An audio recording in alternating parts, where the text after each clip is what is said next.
Hello all you beautiful keto eaters. Today I'm going to show you how to make white chocolate chip macadamia nut cookies. They are my all-time favorite cookie ever, and I have not been able to eat one for 20 something years until now. They're white chocolate chips and they taste really good, and they have no sugar. Whole bag has 14 carbs, yay. And macadamia nuts have no carbs. And I'm using almond flour and coconut flour, which are really low carb and really high fiber. I have my nuts all chopped up. The recipe's on the back of the bag, which is really awesome. It's 5 ounces, but I'm making double recipe, so 10 ounces. My butter is KERRYCOLD butter, unsalted. I love this because it's made in Ireland and the cows are treated humanely. It says a half a cup of SWERVE, so I'll do a cup. I always like to make everything in the food processor, that way I don't have to get out a bunch of bowls. And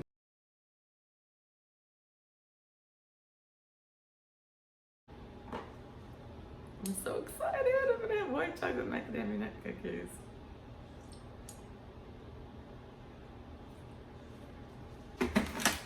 Another pulse.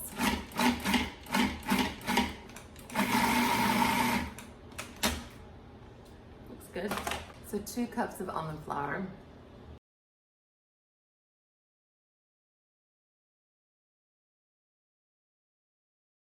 Half a cup of coconut flour.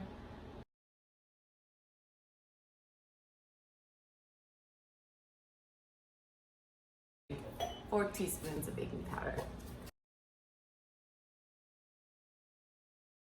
I know you're supposed to mix all the dry together first, but I never do. My mom never did, so I don't. I hate baking because you have to be so precise. And when I cook, I just a little bit of this and a little bit of that, but you can't really do that in baking. So now this has to go in with my nuts.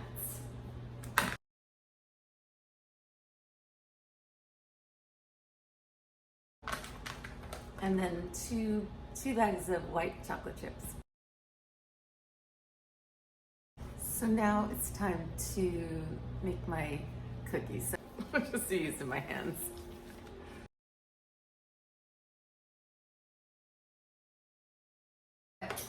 Now I grab a fork and I just smash them down, sort of like. This is really high-tech stuff. I confess I'm the worst baker ever, but I haven't been able to mess these up so far, so I'm so happy. I'm so glad to share them with you. If you're not a good baker, you'll do great. I should be a good baker. I bake enough, but I'm just not. I think it's just too precise for me. Too much of an artist. I like to be in the flow, not have all these rules of how I have to do things. That must be what it is. They're gonna taste really good. They always do. And there's not that many ingredients in here, so I love it. Into a 325 degree convection bake oven for 4 minutes, and then I'll turn them and do them another 4 minutes. Just look at these little beauties, as my husband would say with his beautiful British accent. Not too bad, right? Didn't take that long. And they are really good. Let me tell you, they're really, really good cookies, and they're not that hard to make. So hopefully you'll give them a try. Thanks for watching.